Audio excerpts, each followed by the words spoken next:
Okay, we are still continuing with the functions revision for 2019. So matrix, look at these questions. They'll always come in this kind of a different ways, but not really different. What you need to know, as I said at the beginning, is to understand your basics. Like in this case, look at the question. They said it's now in question 6, and as I said at the beginning, the questions can be in question 4 and 5 and also 6 if the examiner has decided to do that. It depends on the person we have said. Now, the information given to us in this case is f of x equals 1 over 4x squared. So 1 divided by 4x squared, where x must be less or equals to 0. In other words, x is negative and also it has to be equals to 0.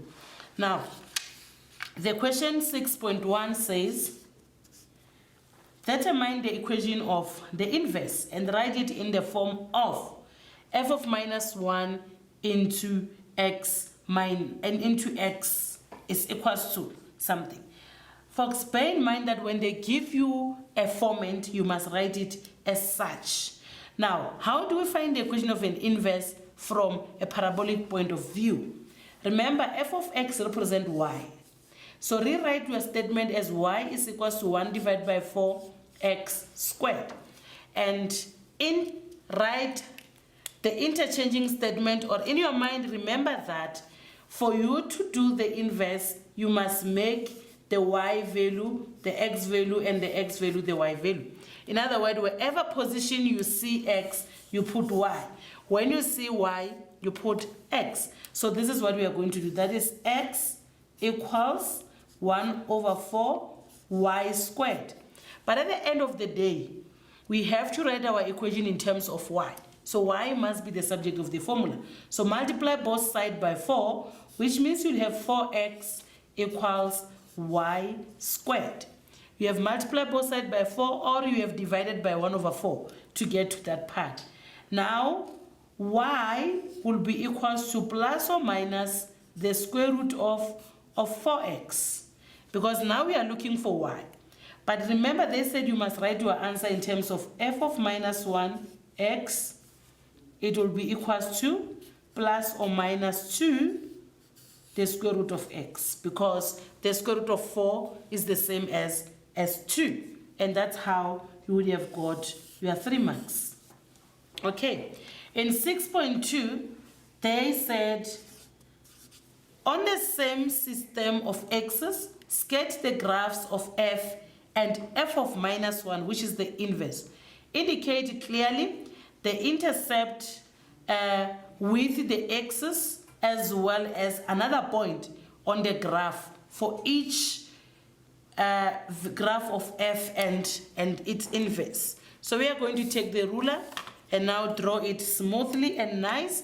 So let's do that. Remember that my graphs are not drawn up to scale, and this is what you could sometimes find in your question paper. The graphs are not necessarily drawn up to scale.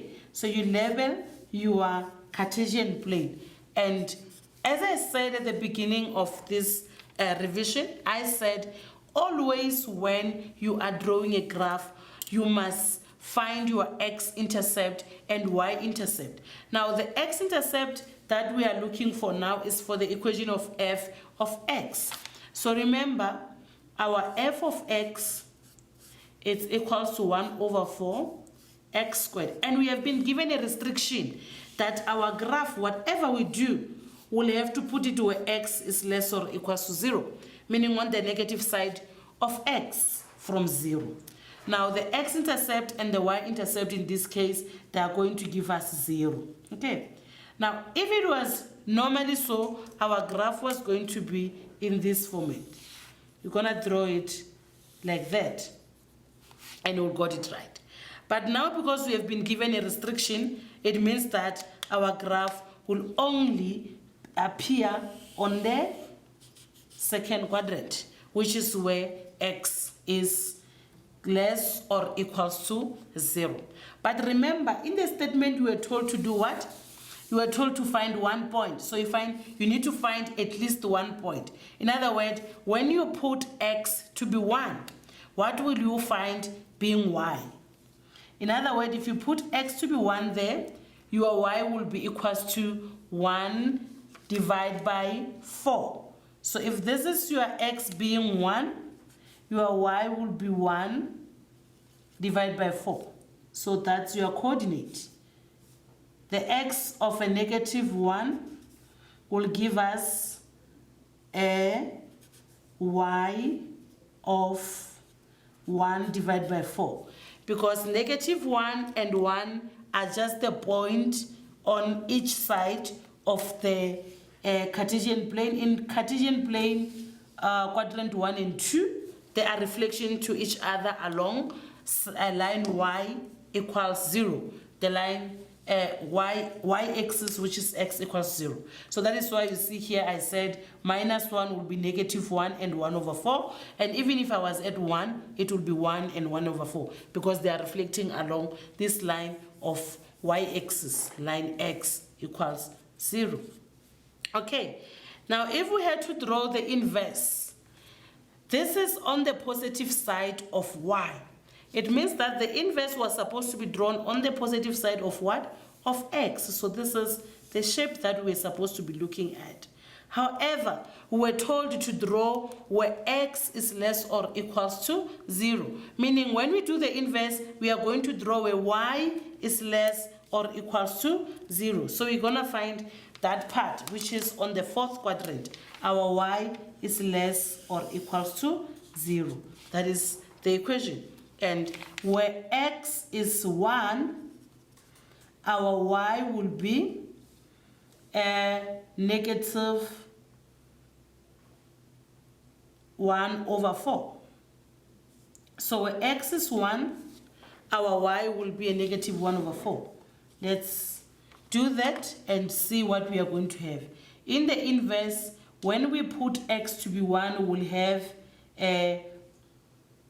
We substitute in this equation, we will have y equals plus minus 2 the square root of 1. So it gives us a negative 2 or a positive 2. But because we are on the negative side, it means this is the point we are talking about, whereby our y will be negative 2.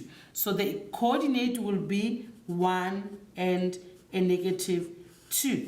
So this is our graph. Let's check if we've answered the questions properly, because if not, we won't get our full 3 marks. The question was saying, on the same system of axes, sketch the graphs of f and its inverse. Indicate clearly the intercept with axis. So that is where 0 is, as well as another point on each graph, which we have done that. And there you get your 3 marks. Okay. The last question is question 6.3. Let's check what 6.3 wants us to do. In 6.3, they said, is the inverse of a function? Is the inverse a function? You need to answer yes or no, but they said give a reason for your answer. The inverse itself is not a function.